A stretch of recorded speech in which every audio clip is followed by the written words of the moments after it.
বিরাটনগরের মহারাজ রণজয় আর মহারানী মৃন্ময়ীর কোনো সন্তান হচ্ছিল না বহু বছর। তারা অনেক চিকিৎসা করেও তাদের ঘরে কোনো সন্তান ছিল না। একদিন গুরুদেব এলেন রাজসভায়। প্রণাম মহারাজ রণজয়। প্রণাম প্রণাম গুরুদেব, আমার রাজ্যে আপনাকে স্বাগতম। মহারাজ, আমি এই রাজসভায় নয়, আপনার আর মহারানীর সাথে একান্তে কিছু কথা বলতে চাই। আপনার যা ইচ্ছা তাই হবে গুরুদেব। মহারাজ এবং রানীমার সাথে গুরুদেব একান্তে একটা ঘরে গেলেন।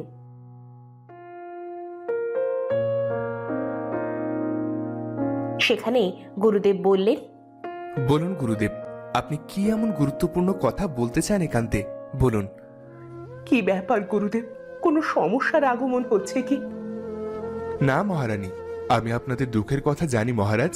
আমি আপনাদের এই দুঃখ কাটাতে এসেছি। আমাদের দুঃখ দূর করবেন আপনি? হ্যাঁ মহারাজ, আমি জানি বহু বছর পরেও আপনাদের সন্তানাদি না হওয়ার কথা। আমি তার জন্যই এক উপায় নিয়ে এসেছি মহারাজ। এ কি বলছেন আপনি গুরুদেব? এও কি সম্ভব? এত বছর পর তবে আমিও কি পাবো সন্তান সুখ? আপনি কি সত্যি বলছেন গুরুদেব? সত্যি কি তবে আমি এবার পিতা হতে পারবো? পারবেন মহারাজ, তবে তার জন্য আপনাদের কিছু বিধি পালন করতে হবে। বিধিতে যেন কোনো প্রকার ত্রুটি না হয়, সেদিকটা দেখতে হবে। কোনো ত্রুটি হবে না গুরুদেব। আপনি বলুন কি কি করতে হবে আমাদের। আপনি চিন্তা করবেন না গুরুদেব, আমরা সব কিছু সাবধানে করব। আপনি বলুন কিভাবে কি করতে হবে। আপনাকে এক যজ্ঞের মাধ্যমে অগ্নিদেবকে সন্তুষ্ট করতে হবে। তারপর তার থেকে আপনার সন্তান লাভ করতে পারবেন মহারাজ। ঠিক আছে গুরুদেব, তাই হবে। তবে তাই হোক, কালই আপনি সব ব্যবস্থা করে ফেলুন মহারাজ। বেশ, তবে তাই হোক গুরুদেব।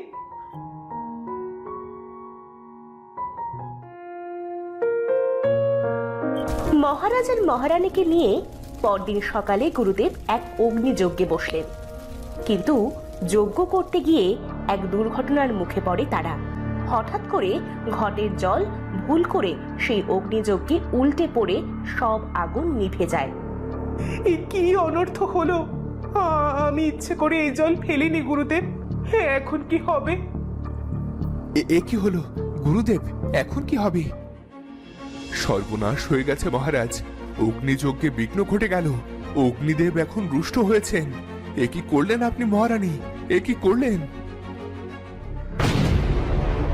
এমন সময় চারপাশ ঘন মেঘে ঢেকে গেল আর জোরে বিদ্যুৎ চমকাতে আরম্ভ করলো। তখনই নিভে যাওয়া যজ্ঞের আগুন দাউ দাউ করে জ্বলে উঠল। আগুনের মাঝে প্রকট হলেন অগ্নিদেব। এত বড় স্পর্ধা হলো কি করে? আমাকে রুষ্ট করে ডাকলি কেন? ক্ষমা করবেন অগ্নিদেব, আমার স্ত্রী ইচ্ছে করে আপনাকে রুষ্ট করেনি। ভুলবশত ওর হাত থেকে জলের ঘট যজ্ঞের আগুনে পড়ে যায়। ক্ষমা করবেন অগ্নিদেব, বহু বছর সন্তান পাওয়ার ইচ্ছে থাকা সত্ত্বেও কোনো সন্তান নেই আমার। আপনাকে সন্তুষ্ট করতেই আমরা আহ্বান করতে চেয়েছি প্রভু। ভুল যখন করেছিস, শাস্তি তোদের পেতেই হবে। আজ থেকে 1 বছর পর তোর যমজ 2 সন্তান হবে, আর সেই সন্তানই হবে তোর রাজ্যের ধ্বংসের কারণ। না না প্রভু, এমন অভিশাপ দেবেন না আমাদের। আমরা সাধারণ মানুষ, আমাদের ভুলের শাস্তি আমার এই গোটা রাজ্যকে দেবেন না। আমাদের সহায়তা করুন, ক্ষমা করুন আমাদের। বেশ, ক্ষমা করলাম, তবে অভিশাপ যখন দিয়েছি তা নিশ্চিত ফলবে। এই অভিশাপ কাটানোর রাস্তা বলে দিন প্রভু। ঠিক আছে, তোদের 2 সন্তানের মধ্যে একজন জীবিত থাকবে, আর তোদের সেই সন্তানের কারণে তোদের ধ্বংসের দিন শেষ হবে। আর তার 19তম জন্মবার্ষিকীতে তার মধ্যে এক মহাশক্তির আগমন ঘটবে, যে শক্তির মাধ্যমে তোরা এই ধ্বংস থেকে বেঁচে ফিরবি। ধন্যবাদ আপনাকে। ধন্যবাদ প্রভু অগ্নি। এই বলে অগ্নিদেব সেখান থেকে চলে গেলেন।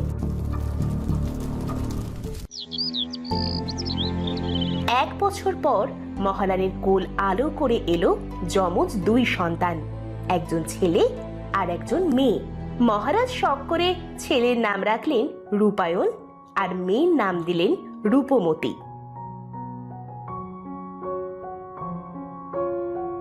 আস্তে আস্তে রাজপুত্র রূপায়ণ আর রাজকুমারী রূপমতীর বয়স 18 বছর হয়ে গেল। ততদিনে মহারাজ সহ সবাই অগ্নিদেবের অভিশাপ প্রায় ভুলেই গেল। একদিন রাজসভায়, মন্ত্রী, সারা রাজ্যে ঠেরা পেটিয়ে দাও। আজ আমার পুত্র আর কন্যা 18 বছরে পা দিল। সারা রাজ্যের সকলের জন্য মহাভোজের আয়োজন করো মন্ত্রী। ঠিক আছে মহারাজ। রূপায়ণ আর রূপমতীর 18 বছর হওয়ার দিন ওরা বাগানে বসে দাবা খেলছিল। রূপমতি, তুই তো খুব ভালো খেলা শিখে গেছিস রে। মহারাজ রণজয়ের কন্যা আমি। এই সামান্য দাবা খেলায় পারদর্শী না হই তাহলে চলবে কিভাবে বল? তা যা বলেছিস, তবে আজ আর খেলায় মন বসছে না রে। কেন রে, তোর আবার কি হলো? দাবা খেলাটা কেমন যেন বিরক্তিকর লাগছে। চল না, আমরা একটু বাইরে ঘুরে আসি। কোথায় যাবে শুনি? শুনেছি পূর্ব দিকে জঙ্গলে মায়া হরিণ আছে। চল না, আমরা ঘুরতে যাই সেখানে। যাবি বলছিস? ঠিক আছে, চল তবে। রূপায়ণ আর রূপমতী বেরিয়ে পড়ল মায়া হরিণের জঙ্গলে। তবে যাওয়ার সময় কোনো রক্ষীকে নিল না।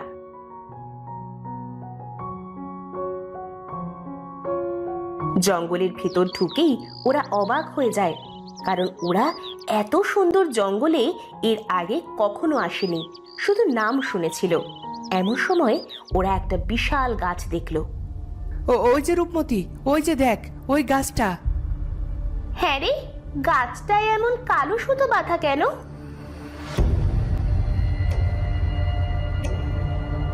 দেখ দেখ, সম্পূর্ণ গাছটার প্রতিটা ডাল শাখা জুড়েই এই কালো সুতো বাঁধা, আর একটা করে ছোট চিরকুট বাঁধা। তার সাথে মনে হচ্ছে, আমি একটা খুলে দেখি তো কি লেখা আছে। না না ভাই, তুই এই কাজ করিস না। কি জানি কি আবার হয়ে যায়, বলা তো যায় না। আমি রাজকুমার রূপায়ণ আর ভবিষ্যতের যুবরাজ। আমি যদি এই সামান্য কাজে ভয় পাই, তবে আমি ভবিষ্যতে রাজ্য চালাবো কি করে? সে ঠিক আছে, তবে বলা যায় না এই সুতো খুললে যদি ভয়ানক কিছু হয়। ভাই, তুই এই কাজ করিস না ভাই। বাবাকে এই বিষয়ে জানাই চল, তিনি যা বলবেন তাই করব। আরে রূপমতি, এটুকু সিদ্ধান্ত যদি আমি নিতে না পারি, তবে এই সিংহাসন রক্ষা করব কি করে? আর এ তো সামান্য সুতোয় বাঁধা চিরকুট, এতে এত ভয় পাচ্ছিস কেন তুই? আমি খুললাম। রূপমতির বাধা না শুনেই রূপায়ণ একটা সুতো খুলে বাধা চিরকুট পড়তে আরম্ভ করলো। কি লেখা আছে রে এটায়? এখানে লেখা, যখনই এই বাঁধন খোলা হবে, তখনই এখানে থাকা রক্তচোষার আত্মা এখান থেকে মুক্তি পাবে। যে মুক্ত করবে তখনই তার মৃত্যু হবে রক্তচোষার হাতে। আর একবার রক্তচোষা মুক্তি পেলে সেই এই রাজ্য ধ্বংস করে দেবে, আর সারা রাজ্যে নেমে আসবে অন্ধকার। রাজপুত্রের চিরকুট পড়া শেষ হওয়ার সাথে সাথে সেই চিরকুট থেকে এক কালো ভয়ানক ধোঁয়া বেরিয়ে এলো, আর চারদিক থেকে বিকট হাসির শব্দ শোনা গেল। সেই হাসি শুনে রাজকুমারী আর রাজপুত্র খুব ভয় পেল। কি হচ্ছে? কি হাসছে এমন করে? ভাই, এই চিঠিটা আমাকে দিন, এক্ষুনি বাবাকে দেখাতে হবে। হ্যাঁ, এই নে কাগজটা। ভাই, জলদি চল বাবার কাছে। ওরা দুজন দৌড়ে যাওয়ার সময় হঠাৎ সেই কালো ধোঁয়া থেকে এক রক্তচোষার ডাইনির আগমন হয়।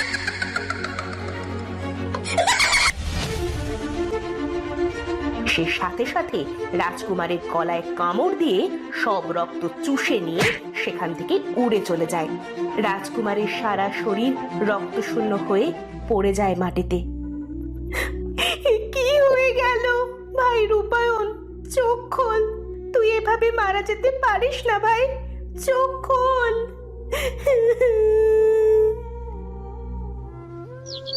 রূপমতির চিৎকারে মহারাজ আর মহারানী দৌড়ে এলো। তারা এসে দেখলো রাজকুমারের দেহ মাটিতে পড়ে আছে। চোখ খোলো পুত্র, কি হয়েছে তোমার? রূপমতি সবাইকে সব খুলে বলল। চোখ খোলো পুত্র, এভাবে তুমি চলে যেতে পারো না। এ কি সর্বনাশ হয়ে গেল আমার। এ কি হয়ে গেল রানী? আমার পুত্রের এমন অকাল মৃত্যু কেন হয়ে গেল? অগ্নিদেবের অভিশাপ ফলে যাচ্ছে। এখন আমার রাজ্যকে কে বাঁচাবে? আমার পুত্র, চোখ খোলো পুত্র। মহারাজ, মহারাজ, আমার পুত্রের এ কি হয়ে গেল? আপনি কিছু করুন মহারাজ, আপনি কিছু করুন।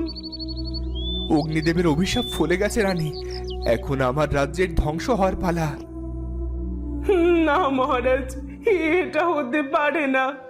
আমাদের এত সুখের রাজ্য ধ্বংস হয়ে যেতে পারে না। কিছু করুন মহারাজ। এমন সময় মন্ত্রীর আগমন হলো। সর্বনাশ হয়ে গেছে মহারাজ। কি হয়েছে মন্ত্রী? কোন এক রক্তচোষা ডাইনি গ্রামের সকলকে মারা আরম্ভ করেছে মহারাজ। হে বিধাতা, কি হবে এখন? মন্ত্রী, এখনই গুরুদেবকে খবর দাও। তাকে সব খুলে বলো আর নিয়ে এসো। ঠিক আছে মহারাজ। মহারাজের আদেশ অনুযায়ী মন্ত্রী গেল সেই গুরুদেবের কাছে।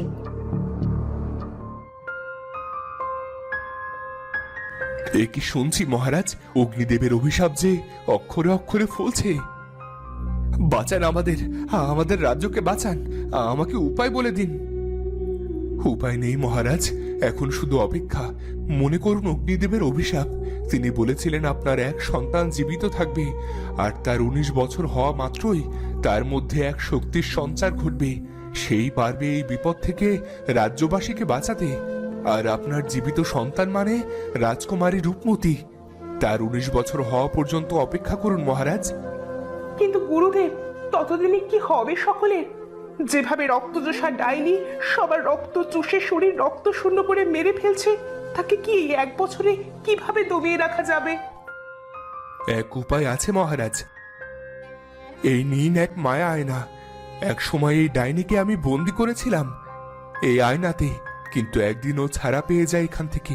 কিন্তু পরে ওকে এই জঙ্গলের গাছে আটকে রাখা হয়েছিল। আমার বয়স হয়েছে, এখন ওর সাথে লড়াই করার শক্তি আমার নেই। তোমাকে এবার এই আয়নায় আবার ওই ডাইনিকে বন্দি করতে হবে, আর ততদিন ওই ডাইনিকে বন্দি করে রাখতে হবে যতদিন না 1 বছর পার হয়। কিন্তু যেদিন রাজকুমারীর 19 বছর হবে, তখনই ওই আয়না ভেঙে সেই ডাইনি বেরিয়ে যাবে। সেদিন লড়াই করে রাজকুমারীকেই শেষ করতে হবে, সেই ডাইনিকে। এ কি বলছেন আপনি গুরুদেব? আমি সামান্য মানুষ, আমি কিভাবে সেই শক্তিশালী দুষ্ট ডাইনিকে হত্যা করব? এটাই নিয়তি রাজকুমারী রূপমতি, এটাই লেখা আছে ভাগ্যে। সময় মতো তুমি সব বুঝবে। আপাতত সেই রক্তচোষা ডাইনির সামনে এই মায়া আয়না ধরো।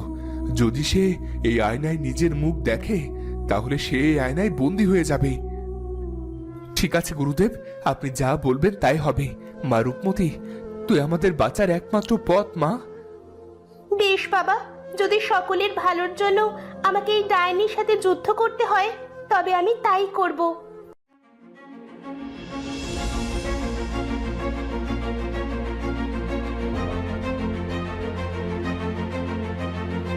এরপর রূপবতী সেই আয়নাকে হাতে নিয়ে প্রাসাদের ছাদে গেল, আর সেখানে গিয়ে সেই রক্তচোষাকে ডাকতে আরম্ভ করলো। ডাইনি, বেরিয়ে আয় যদি সাহস থাকে। তুই আমার ভাইকে হত্যা করেছিস, আজ তোকে আমি হত্যা করব। বেরিয়ে আয় আমার সামনে। তখনই এক ধোঁয়ার ভিতর থেকে এলো রক্তচোষা ডাইনি। কে রে তুই পুচকি মেয়ে? তুই আমাকে মারবি? তোর সাহস তো কম না। এক্ষুনি তোর রক্ত খাবো আমি, তারপর ছিবড়ে করে ফেলে দেব তোর শরীর। দাঁড়া। ডাইনি রূপমতির সামনে আসতেই সে আয়নাটা তার সামনে তুলে ধরলো। তখনই ডাইনি সেই আয়নার ভিতর চলে গেল। আড়ালে লুকিয়ে থাকা মহারাজ, মহারানী আর গুরুদেব বেরিয়ে এলো। যাক, এবার তবে বাঁচা গেল এই ডাইনির থেকে। না মহারানী, এই ভুল করবেন না। আপনারা এবার সতর্ক হন। 1 বছর চোখের পলকে পার হয়ে যাবে। তারপরে যুদ্ধের প্রস্তুতি নিন। রাজকুমারীকে যুদ্ধের জন্য প্রস্তুত করুন। ঠিক আছে গুরুদেব, যেভাবে বলবেন তাই হবে।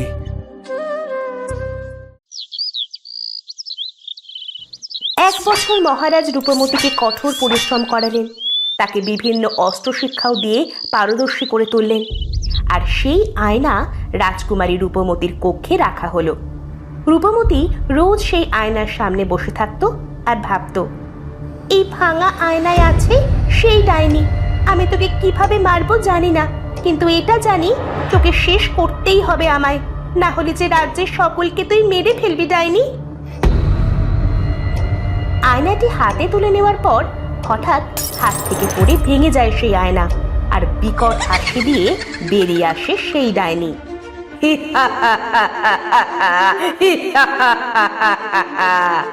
এবার তোকে কে বাঁচাবে আমার হাত থেকে রূপমতি?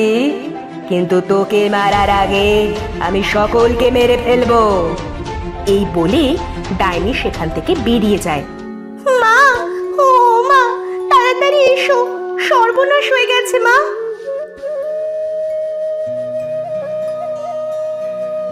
কি হয়েছে রূপমতি? এভাবে ডাকছিস কেন? রূপমতি তার মাকে সব খুলে বলে। তার মা শুনে কাঁদতে আরম্ভ করলো।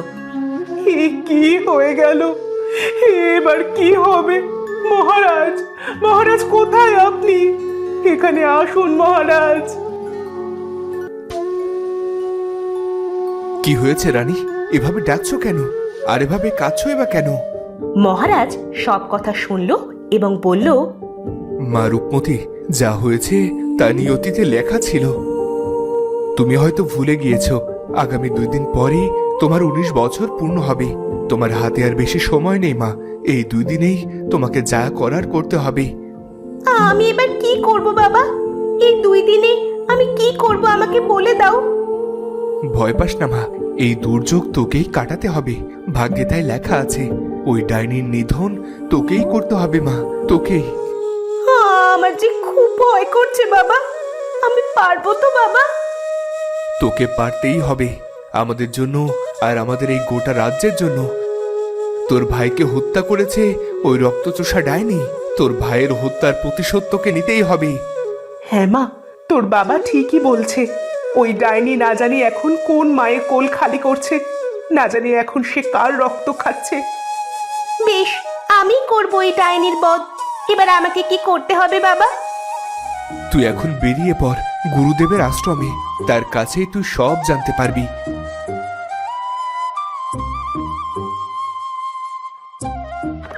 হাতে তরোয়াল নিয়ে ঘোড়ার পিঠে রূপমতি বেরিয়ে পড়ে গুরুদেবের আশ্রমের উদ্দেশ্যে।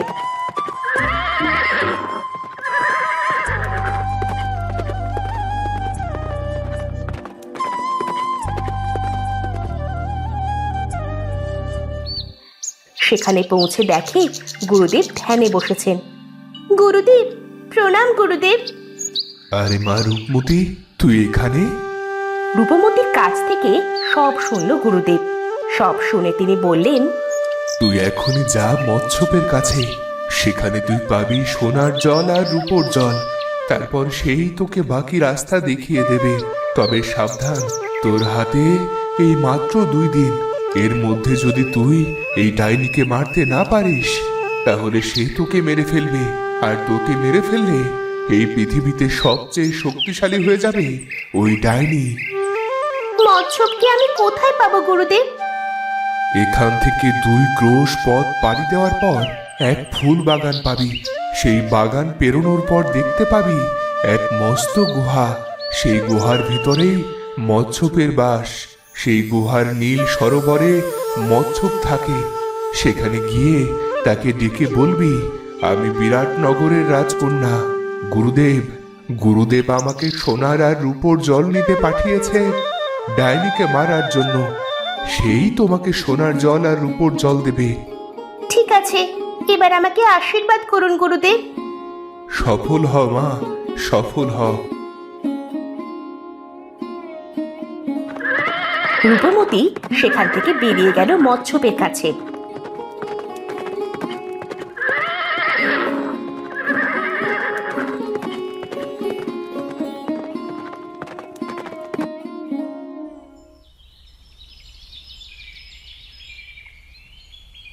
গুরুদেবের কথা মতো সেই গুহার ভিতরে সরোবরের কাছে গিয়ে সে মৎস্যপকে ডাকতে আরম্ভ করলো। মৎস্য, কোথায় তুমি? দেখা দাও, আমাদের যে বড় বিপদ মৎস্য। এমন সময় সেই নীল সরোবরের পানির ভেতর থেকে বেরিয়ে এলো এক বিশাল বড় কচ্ছপ। এ তুমি এখানে এসেছো কেন? আমাদের অনেক বিপদ। আমি রাজকন্যা রূপমতী। বিরাটনগরে আমাদের রাজত্ব। এক রক্তচোষা অভিশপ্ত ডাইনি এসে আমাদের সুখের রাজ্য শেষ করে ফেলছে। গুরুদেবের আদেশে আমি তোমার কাছে এসেছি। আমাকে সোনার আর রূপোর জল দাও। রূপমতী মৎস্যকে সব খুলে বলল। এরপর মৎস্য বলল, বেশ, আমি তোমাকে সোনার রূপোর জল দিচ্ছি। এই নাও সোনার জল, আর এই নাও রূপোর জল।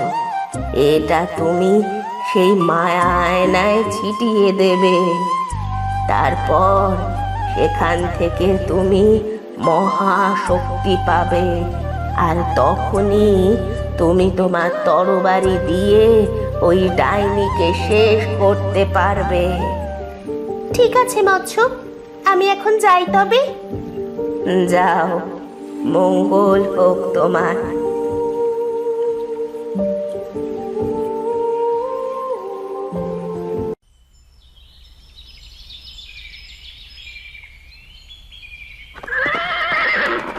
মৎস্যকের কাছ থেকে সোনার বাটিতে সোনার জল আর রূপার বাটিতে রূপার জল নিয়ে রাজকুমারী ফিরে যায় গুরুদেবের কাছে।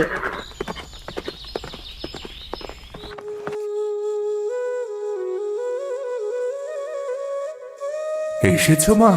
চলো, এবার এই জল দিয়েই তুমি পাবে সেই অপরিসীম শক্তি। চলুন গুরুদেব, যেভাবেই হোক ওই ডাইনিকে শেষ করতেই হবে। হাতে আর মাত্র একটা দিন বাকি। চলো মা, চলো।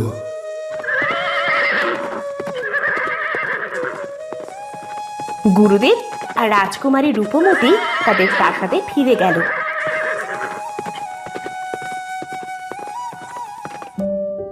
এসেছিস মা? এসেছিস তুই? তুই ঠিক আছিস তো মা? তোর কিছু হয়নি তো? না মা, ডাইনিকে না মারা পর্যন্ত আমার কিছুই হবে না। দেখো, এখনই আসল সময় মহারাজ। রাজকুমারীকে এখনই সোনার পাত্রে সোনার জল আর রূপার পাত্রে রূপার জল সেই ভাঙা আয়নায় ফেলতে হবে। তাহলেই তার মধ্যে থাকা সমস্ত শক্তি রাজকুমারীর মধ্যে চলে আসবে, আর সেই শক্তি দিয়েই লড়াই করতে হবে রক্তচোষা ডাইনির সাথে। বেশ, আমি সেই মায়া আয়না নিয়ে আসছি, যেটা থেকে সেই ডাইনি বের হয়ে গিয়েছিল। মহারাজ তার কক্ষে গেলেন আর সেই ভাঙা আয়নাটি নিয়ে আসলেন। এই নে মা, এই নে রূপমতী, এই সেই আয়না। এখনই এই আয়নাতে তোমার আনা সেই সোনার জল আর রূপোর জল ঢেলে দাও। ঠিক আছে গুরুদেব। রূপমতী সেই সোনার জল আর রূপার জল ভাঙা আয়নায় ফেলে দিল। তখনই সেই আয়নার ভিতরে থাকা সব অলৌকিক শক্তি রূপমতীর ভিতর চলে এলো। এইবার তোমার মধ্যে সেই শক্তি এসেছে, যা অসাধারণ। এবার তুমি ছাদে গিয়ে সেই ডাইনিকে ডাকবে আর তার সাথে লড়াই করবে। এই নে মা, এটা আমার পূর্বপুরুষের তরবারি। এটা দিয়েই তুই আজ লড়াই করবি। এই নে মা, এটা আমার হীরার আংটি। এটা কোনো সাধারণ আংটি নয়। লড়াই করার সময় এই আংটিকে যখন বলবি সাহায্য করতে, তখন এই আংটি থেকে এক আলো বের হবে, আর সেই আলো যেখানে পড়বে সেই স্থানে আগুন ধরবে। ঠিক আছে মা, তোমরা আমায় আশীর্বাদ করো যেন আমি বিজয় লাভ করি। বিজয়ী হ মা, বিজয়ী হ। জয় লাভ কর মা। তুমি নিশ্চয় জয়লাভ করবে মা। সকলের আশীর্বাদ নিয়ে রাজকন্যা তাদের প্রাসাদের ছাদে গিয়ে সেই ডাইনিকে ডাকতে থাকে। এমন সময় ডাইনি প্রকট হয়। ডাইনি, এই রক্তচোষা ডাইনি, কোথায় তুই? সাহস থাকলে আমার সাথে এসে লড়াই কর। কিরে, তুই কি এবার আমার সাথে লড়াই করবি না কিরে রূপমতী? তোর কি প্রাণের ভয় নেই? এবার তো তোর প্রাণ যাবে। তবে আয় আমার কাছে। ডাইনি আর রূপমতির যুদ্ধ চলে অনেক সময় ধরে। দিন যায় রাত যায়, তাও দুজনেই সমানভাবে লড়াই চালায়। অনেকক্ষণ ধরে যুদ্ধ করে ক্লান্ত হয়ে যায় রূপমতি, কিন্তু তাও হার মানে না। হঠাৎ তার মনে পড়ে যায় তার মায়ের দেয়া আংটির কথা। সে আংটির কাছে সাহায্য চায়। হে আংটি, আমাকে সাহায্য করো, ওই দুষ্টু ডাইনিকে ধ্বংস করতে আমাকে সাহায্য করো। আংটি থেকে এরপর এক আলো গিয়ে পড়ে সেই ডাইনির ওপর, আর সাথে সাথে ডাইনির শরীরে আগুন জ্বলে ওঠে। ওরে বাবা রে, মরে গেলাম রে, এই আগুন নেভা জলদি, কাউকে ছাড়বো না, আগুন নেভা। নে এবার ডাইনি, তোর সময় শেষ। এই বলে সাথে সাথে রাজকুমারী সেই ডাইনির গলা কেটে আলাদা করে ফেললো শরীর থেকে, আর ডাইনি সেখানেই মারা যায়।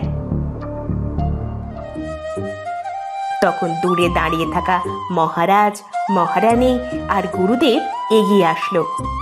ধন্য ধন্য তুমি আমার কন্যা। আমি জানতাম তুমি জয়লাভ করবে। কাছে আয় মা, আমার বুকে আয়। মহারাজ, এই বীর কন্যাই হবে এই রাজ্যের ভবিষ্যতের মহারানী। অবশ্যই গুরুদেব, আমার কন্যাই হবে এই রাজ্যের যোগ্য উত্তরসূরি। আজ আমি আমার কন্যাকে এই রাজ্যের যুবরানী ঘোষণা করলাম। এর সাথে শেষ হলো রাজকুমারীর অভিশপ্ত আয়নার গল্প। তো বন্ধুরা, গল্পটি কেমন লাগলো? যদি ভালো লাগে চ্যানেলটি সাবস্ক্রাইব করে বেল আইকনটি বাজিয়ে দিও। দেখা হচ্ছে পরের ভিডিওতে। ধন্যবাদ।